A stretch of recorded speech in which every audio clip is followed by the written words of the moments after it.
Hello and welcome to Play Taught Repeat for this, our second Hyrulean Chronicles episode. So this episode we'll be focusing on the Minish Cap, and I am joined by Lewis and Alex. Hello. Hi. There's that smile. See, smiling now, fucking grumpy bastard. So this episode is focused on the second game in the timeline. It is the Minish Cap. It was released in 2004 for the Game Boy Advance. So the Minish Cap is actually the 11th game to be released in the series. So as always with the Hyrule, it was the 11th. Yes, it was actually released after Four Swords, which explains a few things, which we will discuss in the next podcast episode because I do want to talk about it.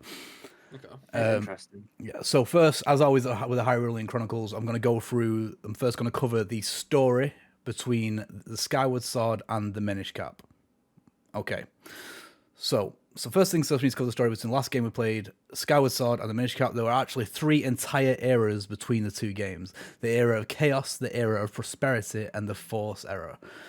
So if we start off first with the era of Chaos, essentially after a long period of peace in Hyrule, a group called the Interlopers, which were essentially a group of powerful magical beings, tried to take control of the spirit realm, which is where the Triforce was housed. In order to combat this, the goddesses sent the spirits of light to fight off the Interlopers and banish them to the Twilight Realm. In order to stop this happening, again, the sage Rauru built built a Temple of Time around the Sealed Temple, which we last saw in Skyward Sword, if you remember rightly, which is the resting place of the Master Sword. He then placed the Triforce in the Temple of Light and made it so the only way to travel between the two temples will be to use the Master Sword as a key. He then sealed the Temple of Light with both him and the Triforce inside it. Moving on to the era of Prosperity, this is where the royal family took control of Hyrule. Basically, Zelda's descendants established the kingdom and built Hyrule Castle at its center near the Temple of Time. During this era, the descendants of the royal family were born with special powers, as they were blood relatives of the goddess Hylia. From this point onwards, any princesses born into the royal family were named Zelda after the goddess incarnate. And finally, onto the Force era and the Minish legend. Once again, Hyrule is attacked by Nasties, and to aid the people of Hyrule, the Minish, known as the Picori by the Hylians, descended from the sky to save Hyrule. They brought with them both the Picori blade and the Light Force and gave them to the Hero of Men. The hero sealed those beings in a chest and locked it with the Picori blade. In order to celebrate this event, a festival was held each year known as the Picori Festival, where one lucky Hylian can compete in a sword fighting tournament to earn the right to touch the Picori blade. So that brings us to the beginning of the Minish Cap, which takes place 100 years after that event where the Hero of Men locked all the Nasties in the chest. Yeah? Yeah. Right. So first of all, as I was reading this before, these Minish descended from the sky. So could they potentially be the people left on Skyloft that have just shrunk over the ages? I mean, maybe, but why would they shrink though? Yeah. For what reason? Well, then they descended from the sky though, and presumably right above Hyrule is Skyloft still. Right, unless it's like blown away. Yeah, you'd assume it's still there. It's never been explained. What if they were always small? What? So the people on the ground grew. Yeah. Yeah. So someone must have grew or shrunk at some point. Yeah. Yeah. I just thought it was a possibility. Otherwise, these Picori, these Minish, they fell from the sky and fell past Skyloft. It might be Picori for all I know. There's no voice acting, so I think it's just it's just a whatever you read it as thing. I think we need an explanation on what happened to Skyloft, really. Otherwise, I don't think it's possible to know. Yeah, well, the Picori, no, because it didn't say floated past it on the way down, I guess. Well, yeah, that's true. They floated past it and shrank down. Yeah, exactly. I mean, so Vati. I'm sorry, we're getting a bit too far into it, but Vati is a Minish, and so is so's Eslo, and they were both normal size. That's true, actually. No, they grew. They were really small. Yeah, because they lived in the village, and they grew. So maybe they got the ability to grow and shrink. Then who knows? Yeah, they must have. Well, yeah, because that's Eslo's power. That's how you go small. I suppose so. Yeah, that does make sense. Actually, that's poking holes in my argument. The argument's no longer an argument. Yeah. So, first things first, we want some opening statements, please, just like we do a video game book club. I want to know your general thoughts about the game, and I want to know what you scored it. And while you tell me that, I'm going to look at what I scored it because I've forgotten. Who would like to go first? I think I've also forgotten, so Lewis, you go first. Yeah, I'm going to score it right now. I'll try and keep this as simple as possible because I don't want to go into anything too much. I think the game was fine. I think it was very easy, very simple, and it didn't offer much in the sense of exploration. But I think it was a very good 2D Zelda game. I think it's because it's made by Capcom. So it doesn't feel like a normal Zelda game, but I think they did a very good job with it. And I'd give it a 6. Okay, Alex. Let's go. Yeah, I really enjoyed it when I played it. What I did was I normally did it like a dungeon at a time. So like I'd play like in like one session I'd do like a dungeon. So I think that helped like with like the pacing of it. So I wasn't like doing too much at a time. I gave it a 7. 7. So I've been looking through my ratings and I gave it a 5. And I can't quite remember why. It wasn't even that long ago that I played it because, like, thinking back on it, I think of it as quite a positive experience. Like, I think it's like peak 2D Zelda, in my opinion. I mean, I've always preferred the 3D ones, but I think this is like peak 2D Zelda in terms of like how far they could take it, kind of thing. But I gave it a 5 out of 10. I think I was getting annoyed with it because I was trying to do what Alex. Yeah, well, I was trying. Yeah, that. Yeah. Shit, I forgot all about that. I need to get into that. Yeah, so I tried to do what Alex did and doing it a dungeon at a time, but it didn't, because it's not a 3D Zelda, it didn't really drag me in. So I kept forgetting to go back and do it or just not being bothered. So in the end, I just blazed through like the last 3 dungeons all in one night. But yes, the last boss pissed me off to no end. And what I did was in the end, what was the issue? Like it was taking me too far back when I lost, wasn't it? Yeah, you got to save. Yeah, so you couldn't save, so it was taking you too far back. So you had to keep walking over to the boss. Yeah. With no health, because you had to fight something before the boss. Oh yes, that's what it was. You had no health because you didn't get any balls. Yeah, that is true. So you couldn't hold any fairies. So what I did was I cheated and downloaded a save from someone who had everything. Who had everything, and I could just... What was he called? Oh, shit. It was like Dave or something. I can't remember. Shout out to the boy. Yeah. I swear it was like John or something. It was John, Ryan. I could be Jake. Jake? I'll have to look through Discord at some point. But yeah, it was definitely a 4-letter name, I know that much, and bless him, because he saved me a fucking lot of heartache. Jack? Jack! That's what it was. It was Jack. It was the Legend of Jack. Because he named the whitest man name ever. Yeah, he named his character Jack as well. So it's like in the final cutscene, it was like, oh, Jack, you saved me. It was like, can I just say something real quick? I hate renaming Link in any game. I call him Link every time. I hate calling him anything else because it ruins all of the cutscenes. Yeah. Because they change it to Lewis or whatever, and I don't want that. I want to be called Link. It annoys me to no end. No, I guess they do it so you can kind of project yourself onto the character. But I'm never going to do that with Link. He's a guy you can create the Green Hat and Tights. No, I understand that project yourself to a character when you create a character, but when it's a predetermined character that's been set up, I want it to be that character. He's not suddenly Lewis because I decide he's Lewis. He's Link. It's weird. I don't know. I'm not a fan. No, me neither, to be honest with you. It sounds like you have reasons for it being a... I know why mine's a 6. I have a lot of issues with the game. I did enjoy it. Yeah. But, yeah, I've got a lot of issues with the game. Like I said, I think because I rate them... I like to rate them right after I finish them. Because then it's the freshest take, and it's my feelings at the time, rather than looking back and looking through rose-tinted glasses from the past few weeks or whatever. And not remembering that horrible boss fight, which I did forget. Alex had to remind me. You won't forget, because we were in call when you were doing it. Yeah. Tried to wipe it from your memory, apparently. Yeah. Exactly. So, graphically, what did we think of the game? Yeah, go on, Lewis. I was just going to say, I thought it was... I thought it was gorgeous. But like I said, I think, for some reason, the only way I can explain it is it feels like a Zelda fan game. It feels like somewhat... Like, I can tell that it isn't made by Nintendo first party. It's made by someone else. But I feel like that adds a lot of charm to it, because I feel like Capcom just went balls to the wall with it, and we're just going to make our own style here, and I think it works for Zelda really, really well. I'm kind of sad that we don't see it like that, obviously, in future iterations of the game. But I think overall, the aesthetic, the color palette, I think all of it was very, very nice, and I think that was just solely down to it being a completely different studio and a big studio at the time as well, Capcom. It wasn't like some random smaller indie studio or anything. Like it was a massive company. Yeah, It's weird that Capcom made Minish Cap. it is Well, strange. I believe it was done because Nintendo at the time didn't have enough resources to make the game. So they Right, were literally okay. just like, we need to give it to someone, and I think Capcom were just like, we'll do it. So, yeah. That's interesting. Alex, But graphics. I love the Game Boy Advance like genre, like Pokemon Emerald, and I just love pixel art. So like it just like the 16-bit, like 32-bit, whatever it was, it just grasped me. I loved like the colors and stuff behind it as well. Yeah, Everything was just so bright, apart from like the dark area. What was it? Forest. that bit not That so forest bright was pretty now. dark. Yeah. I'm very much the same. Like I think this again. I'm going to use the word peak, the term peak 2D Zelda, like because it is since this it hasn't looked as good.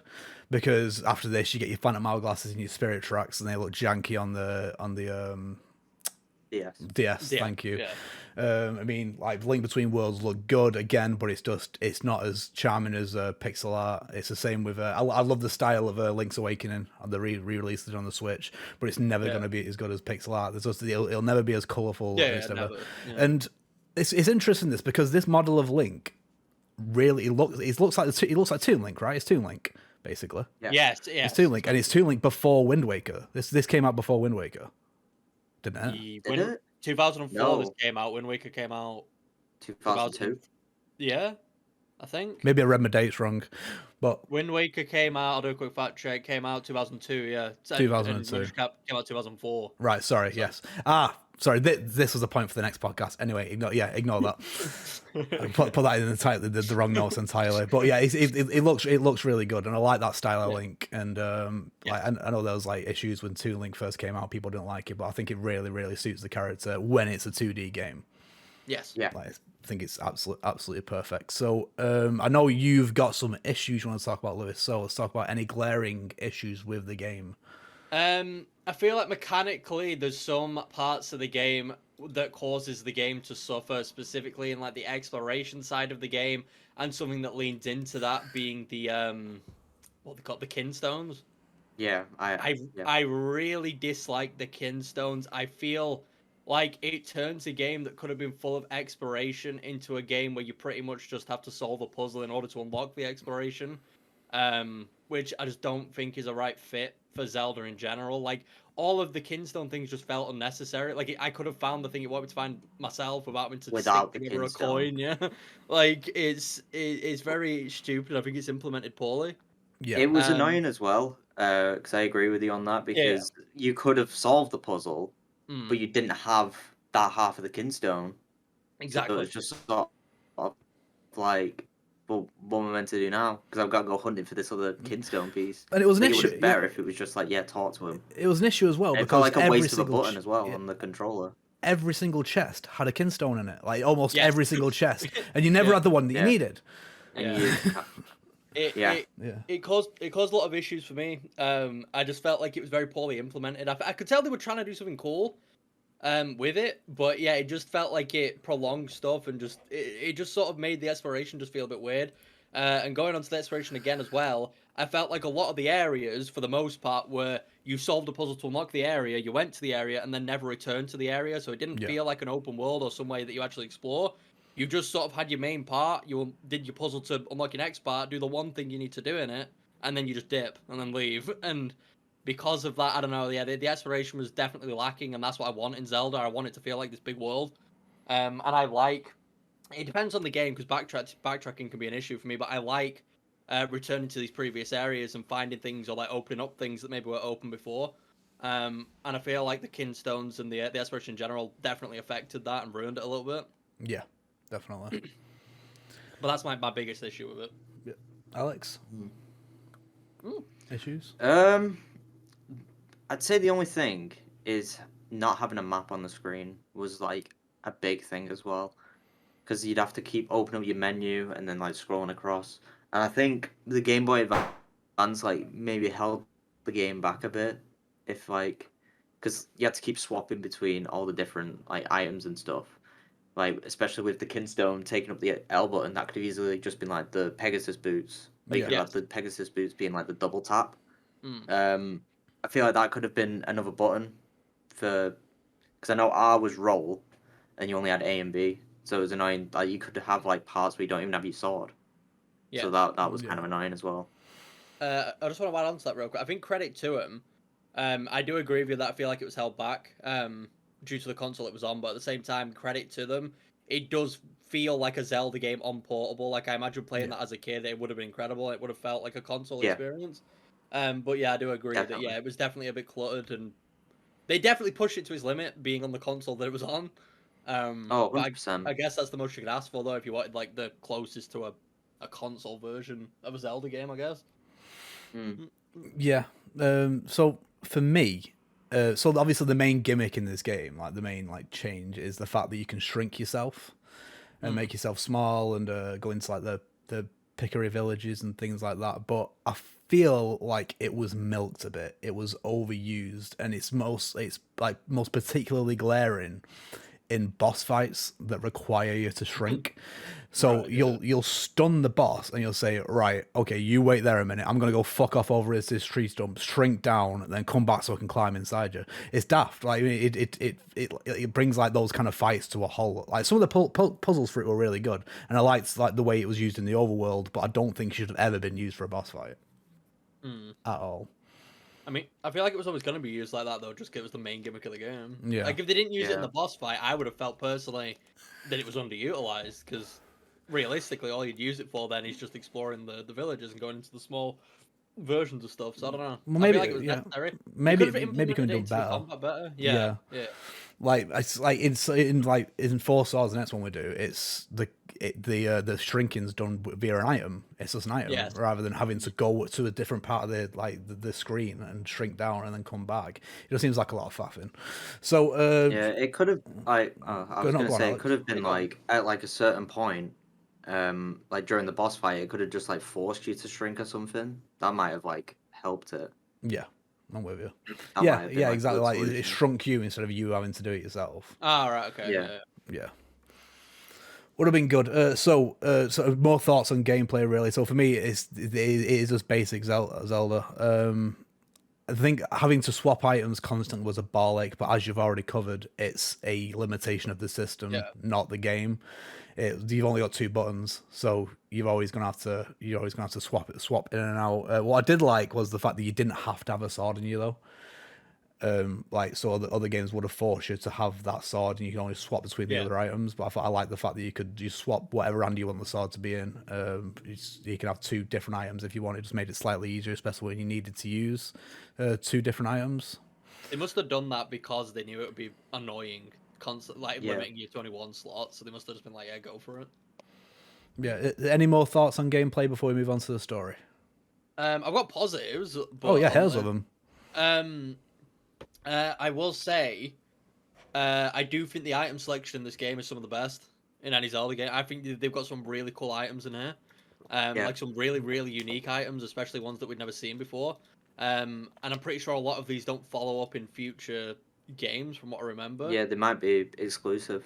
But there's one in particular that I've really liked. Well, wait, we're gonna get into we're gonna get into the favorite items later. All right, okay, I won't say them, but yeah, the items. I think it's a very, very fun selection. Yeah. And I wish we had more variation now, or even bring some of these items back, because I felt like they had a lot of good ideas for them. Yeah, exactly. I agree. A lot of good items. So we're gonna get into the story of Minish Cap now from start to finish. So there will be spoilers from this point onwards. If you're worried about spoilers for a game that came out in 2004. So here we go, Minish Cap. So on the 100th anniversary of the Pickery Festival, a purple-garbed emo Minish named Vati wins the sword fighting tournament and therefore wins the right to touch the Pickery blade. It's a bit of a shit prize, isn't it? You can touch this sword slightly. Yeah, you can have a little stroke. Yeah. He touches it fairly hard and breaks it, therefore breaking open the chest that the hero of men sealed 100 years ago. He was hoping to find the light force, however, all he found was the evil beings trapped inside, gutted. He throws a bitch fit and turns Zelda to stone, and later kidnaps her when he realizes the light force is actually inside her. He then uses this light force to transform himself into a winged demon.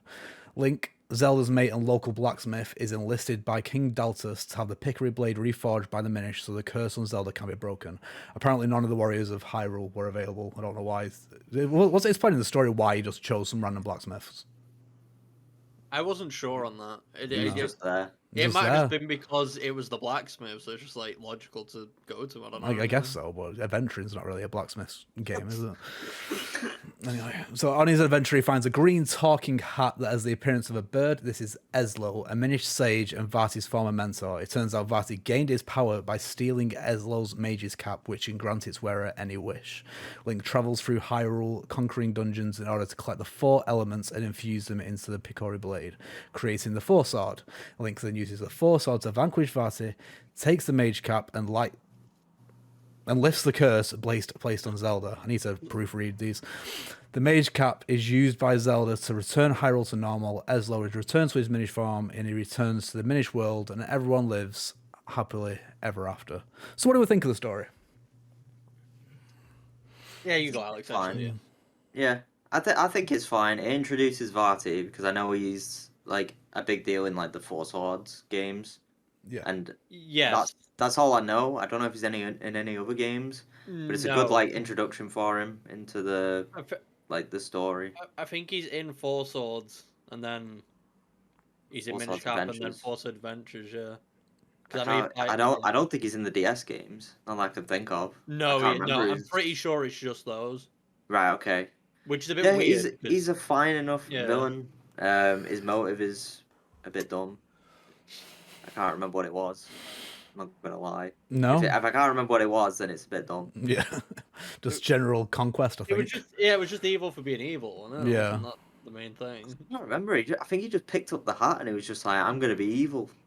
Bye. Yeah. And To be he fair, turned him into a hat. yeah, no Nintendo villain ever has the best Yeah, like motivation to do the bad things that they do. True. Lewis story. Yeah, it was fine. I mean, it wasn't really memorable. There was some good characters and stuff. The dialogue was fine. I don't know. I feel they did the best they could with a story for a Game Boy game. Yeah.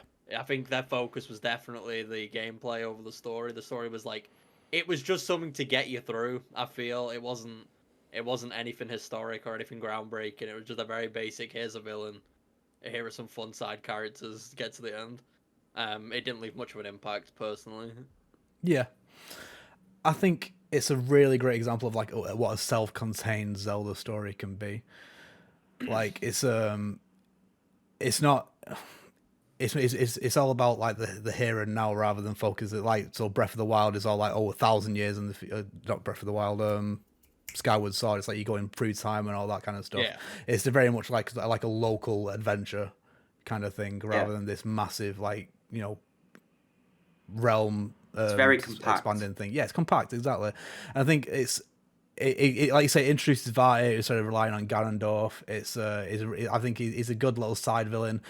And it's kind of cute, and it's just like the villain and the story and everything is just really suited to the Game Boy Advance. Yeah, it really is.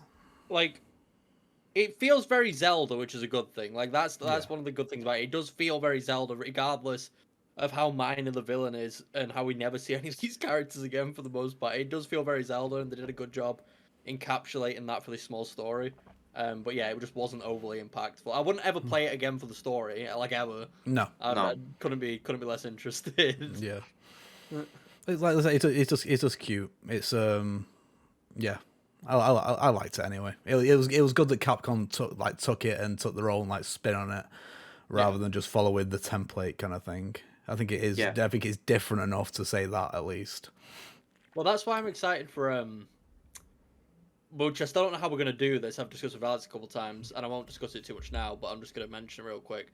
I'm excited for Oracle of Seasons and Oracle of Ages, because that's also by Capcom. Yeah. But I assumed they were more They were more. I know people like Oracle of Seasons more. I'm interested to see how they handle it because it was a Game Boy Color game, wasn't it? Yeah. So obviously that was even less restrictions. Sorry, yeah, even more restrictions. Sorry, than they had on the GBA. So I'm interested to see what they do with that because people hold those in high praise. Yeah. To answer your question, I think we're going to do those with one podcast. Okay. Yeah, Right. because I don't think there's enough differences between the two to warrant 2 different episodes. But we'll get to that when we get to it. Dungeons. What was everyone's favorite dungeon? I know there was only 6 of them. Yeah, no, it's very limited. There really Gonna wasn't have many, to was there? Bear with me. I haven't played Yeah, the I game have in the a wiki while. up. I've got like 700 tabs on so which one's Right, I'll go through mine. you Okay. go. Yeah, you go first. So my favorite dungeon was Deepwood Shrine. And what I've got in my notes here, yeah, it was the first one. It was like, so towards the beginning of the game, I was feeling very happy-go-lucky and like, oh, this is actually a really good Zelda game and stuff. Before my frustration started to get like towards the end of it, and Deepwood Shrine's just the best memory I've got of it, really. And I thought the boss was funny. It was just a big choo-choo. How did you feel with the choo choo? Because obviously you mentioned in the last one that you don't like bosses returning again, but the big blue choo choo was just the big green choo choo, blue. Yeah, well, yeah, the blue one froze you as well or something, did it? I You remember did, it, yeah, because he was in the Temple of Yeah, no, Ice. I'm not a big fan of bosses returning, but it only happened once. You know what I mean? It wasn't like this. It was a mini boss. Yeah, no, yeah. It's just funny that he came back. Yeah, this boss. Like, I hate it when it says like they say right, okay, this boss you just fought. This is now just an enemy. You know what I mean? It happens in Twilight Princess. I know it does. It happens with a skeleton guy who usually has like 3 swords or something like that. And you got him in the right area. Yeah, so that was mine. Honestly, I think my favorite one was probably. Which one was the one that had the manta ray in it? Like it was a manta ray, the big manta ray. It was the Palace of Winds. Yeah, I think that one was my favorite overall. I just had the most fun in that one. I really liked the boss at the end. All the boss designs are very nice in this. Actually, unlike Skyward Sword, I actually do like all the boss designs and stuff and all the mechanics. I think they're very fun. But I just remember having the most fun with the manta ray one. I don't overly remember the palace too much. Sorry, I remember the palace. Dungeon, but yeah, that was definitely my favorite. I think. Alex, I am going to agree with Lewis and say Palace of the Winds because of how much I enjoyed the actual dungeon. I don't know if Oliver enjoyed it because of how he just said it. Yeah, it sounded a how bit. he just said that. I I really liked the cape. Being able to jump in a Zelda game was very strange. Yeah, it was. But it was a welcome change, which I really liked. And using like the gusts of wind to like go everywhere, all the different puzzles like jumping through the grates. It's really interesting. I really enjoyed it, and I like the boss as well. Yeah, the 2 manta rays where you actually had to jump and attack. Yeah, the Manta Ray was also my favorite boss, but the Palace of Wind was my least favorite dungeon by a mile. It was just it was irritating to go through. Like the amount I fell off that map because like you said, the cape's great, it's fine, but unless you press it at like a specific time, you're going off the map. Like 9, like it happens to me a lot. I don't know if I'm just bad at the game, but I just got really frustrated with it. And it was just, I think, what was that like? Was that the 5th or 4th dungeon, something like that?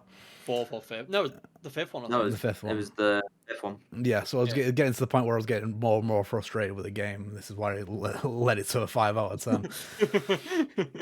But yeah, it was. Yeah, I just didn't really like the dungeon. What was everyone else's least favorite dungeon, if you've got one? Let me go through the dungeons again. Yeah, I didn't plan for this one. I'd probably say the Cave of Flames. Why? That was the second one, right? I just didn't really like the design. I thought the design was very boring. Yeah. And I didn't really like the enemy selection there. It was just very bland to look at, and I just don't think it really. I felt like the other ones were quite exciting, like especially even like the first one, Deepwood Shrine.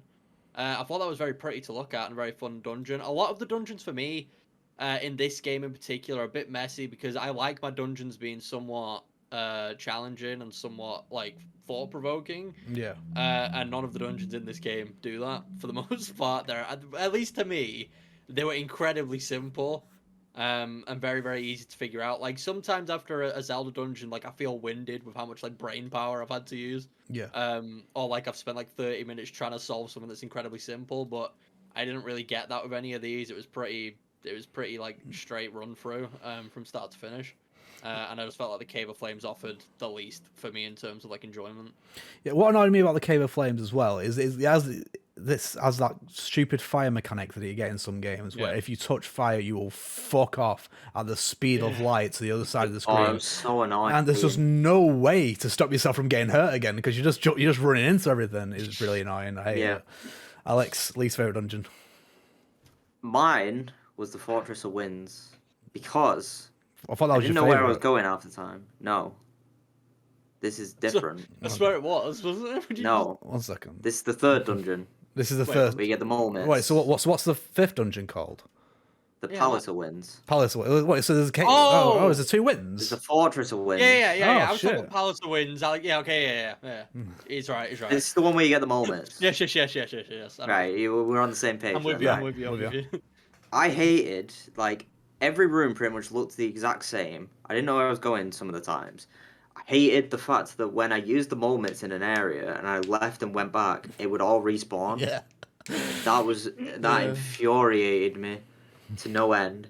There was like stuff hidden inside the sand, which you couldn't see unless you got rid of the sand or the dirt or whatever. That was annoying. I think there was one part where you had to like get to the top and then fall down to like a certain part, but you had to fall down like a specific place. Yeah. That annoyed me. And then right at the end, it's just like, you don't even get a piece. There's no boss either. No. Oh yeah. No, No, there you is. don't- It's the worst boss.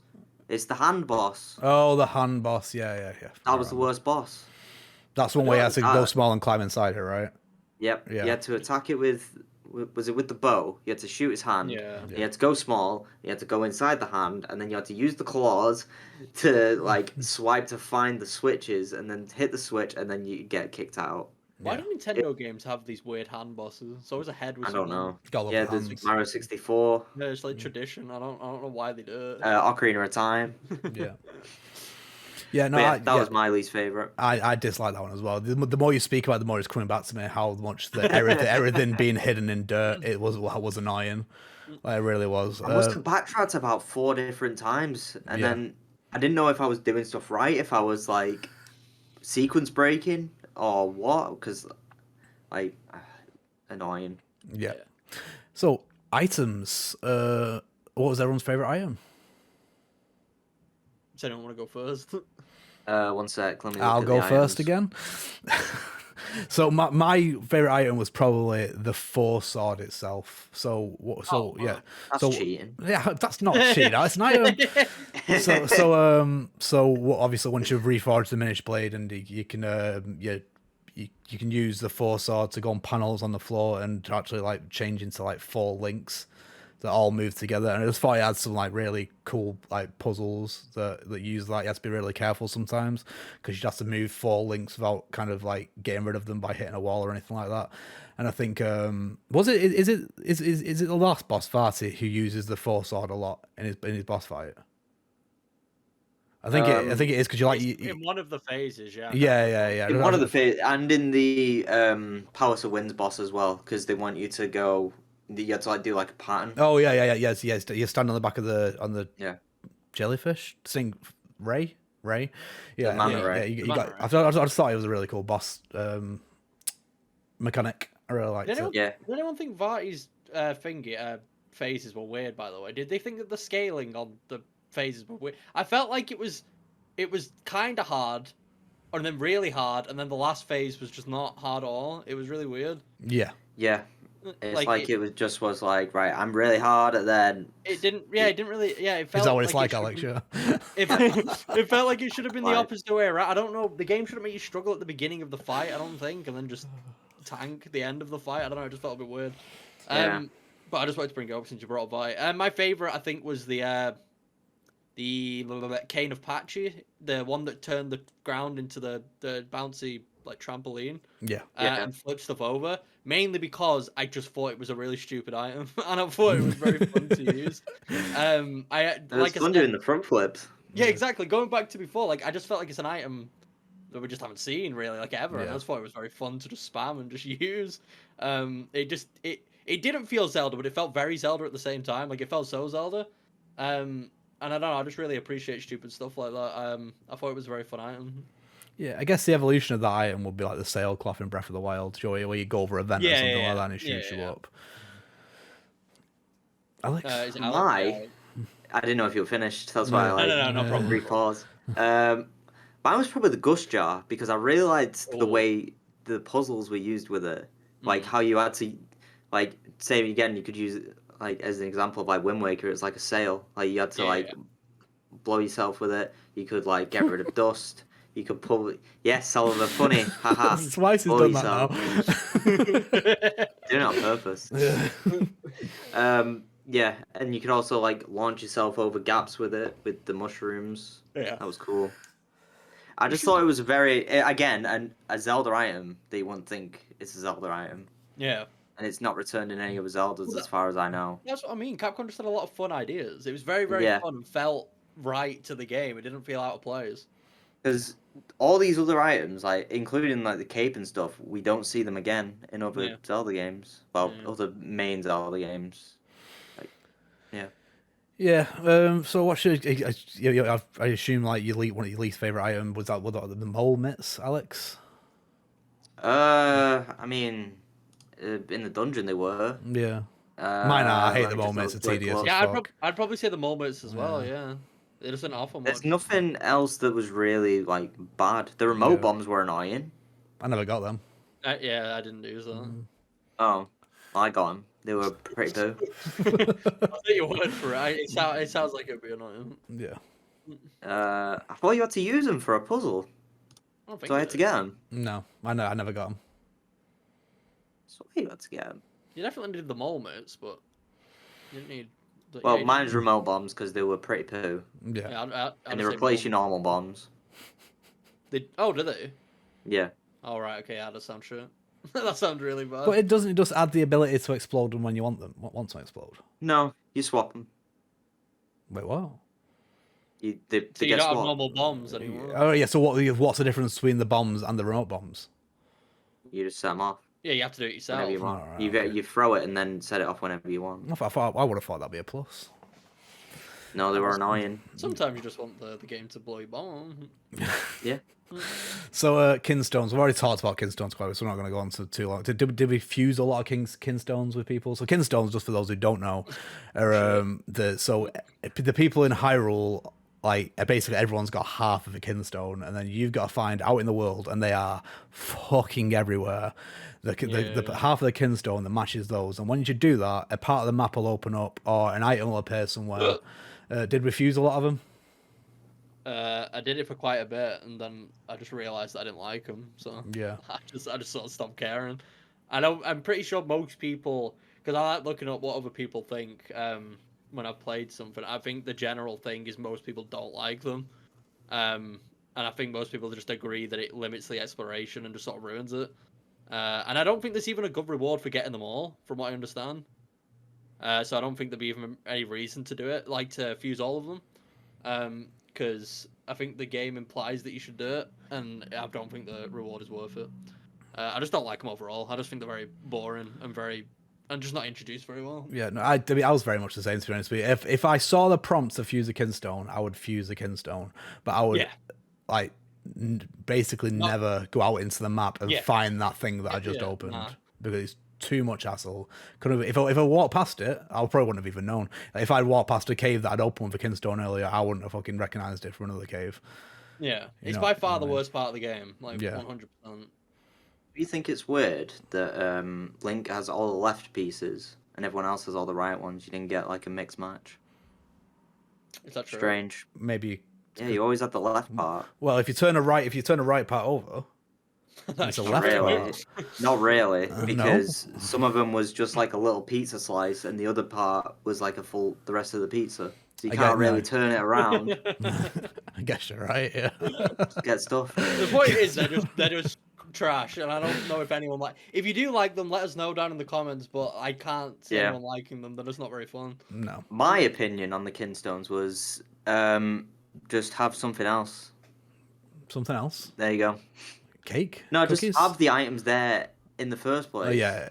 Yes, exactly. Yes. Or just have it so like when you talk to someone, it unlocks it or something. It just seemed like an extra step on top of. It's just tedious speaking for to no someone. reason. Yeah, Yeah.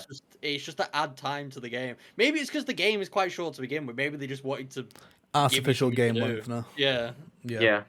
No, if I was walking around exploring or going to my next objective and I saw a cave, I'd go in the cave. You know what I mean? But Yes, exactly, yeah. the chances are that cave's not going to be there yet because you haven't found. Yeah, that that cave's kinstone. locked because you haven't got the kinstone. Yeah, it's That's daft. why it's stupid. Anyway, on to the final question. Link's Awakening, that had a remake, semi-recently, and it very well I was received. going to all ask that kind of about thing. this. Do we think this game needs to be remade? Do we think that I it think needs that it needs to be treatment? more accessible Yes. Yeah, I agree. Yes. because it's only on the Wii U at the moment. Like that's like the most modern console the game's on, and that's what I played. That's what I played it on. I played it on Wii U. It would have been good if they put GBA games on the Switch or something. That might be good.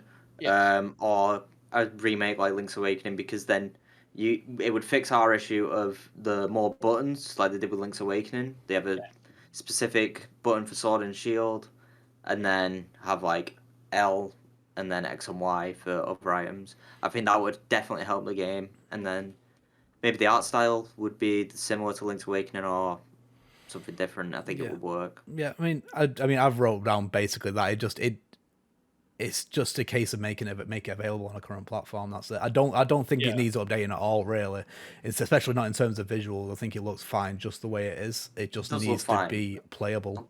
If it got updated, I'd be happy. I'd be like, oh, okay, I that's don't know good. if it's the bold claim. I feel like pretty much any game from the GBA era and the SNES era doesn't need a remake. No. The games hold up incredibly well. Yeah. You could maybe re-release them and add to the game, whether that's adding some quality of life stuff. But I feel like those sorts of games do not need remaking. I feel like it'd be a waste of time and resources. And I feel like you could just re-release the game, like I said, even with some quality of life stuff if you want to edit it in some way. But I think they hold up so well that I don't think there's any need to really. No. Like I do like the Link's Awakening remake. I don't think it was necessary, but I do like it. It looks good enough. I mean, I've never played Awakening on modern console. Yeah, I've never played the Game Boy version, so I mean, it was needed. it wasn't needed. Fair play. Yeah, I think the 16-bit era was like the era that will age gracefully forever. Yes, yeah, it really will. It's like how I think Pokemon Emerald is one of the best Pokemon games, just because of that reason as well. Like that game will not age for me. You can play Fire Red, Leaf Green, and Emerald, Ruby, Sapphire. Like they all look outstanding. They'll look better than what Arceus is looking like anyway. Yeah, literally, they'll always look good. So they've got that going for them. Yeah. So anything else anyone wants to talk about before we conclude? No, I think we pretty much covered everything. Yeah. All my questions that I was going to ask have already been answered. I'll say my overall again. I did give it a 6, and after talking about it, I'm still giving it a 6. Yeah. After thinking about it, yeah, it's a 6 for sure. I think I'm gonna stick with a 5. And did you say 7, Alex? Yeah, I said 7. So that gives us an average score of 6 then between the three of us, which I think is. That's good. Above average. Yeah. So that's the end of Hyrulean Chronicles. So we actually, in terms of future podcasts, we actually have a release schedule this month for the first time ever. We do.